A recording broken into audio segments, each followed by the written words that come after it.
High! তো তোমরা এই কাজটা কালকেই দেখেছিলে। এই কাজটা ছিল বেসিক্যালি হাতার সাইডে। আজকে ব্যাক সাইডটা আমি করতে স্টার্ট করলাম। এরই মাঝে একটা মজাদার কাহিনী যেটা আমার সাথে ঘটে গেছে সেটাই শেয়ার করি তোমাদের সাথে। তো কদিন ধরে আমার Facebook এর ফলোয়ার্স বাড়ার দরুন এরকম অনেক মানুষই হয়েছে যারা আমার সাথে যোগাযোগ রাখছে। তো এরকমই একজন মানুষ, তিনি নন বেঙ্গলি, তো আমি বাংলায় রিপিট করছি। তো উনি বললেন যে, "আচ্ছা, আমাকে একটা কাজ করে দিতে পারবে?" আমি বললাম, "কি কাজ?" বলল, "আমাকে আ না আমি বলব কিন্তু তুমি প্লিজ রাগ করবে না তো?" আমি বললাম, "কি কিসের জন্য রাগ করব?"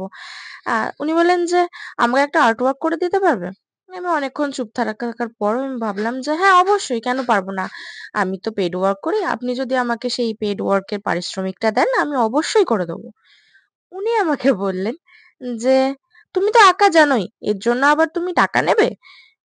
আমি না কিছুক্ষণ স্তব্ধ থাকলাম। আমি হয়তো চাইলেই বলতে পারতাম অনেক কিছুই যাবতীয় যা হয়।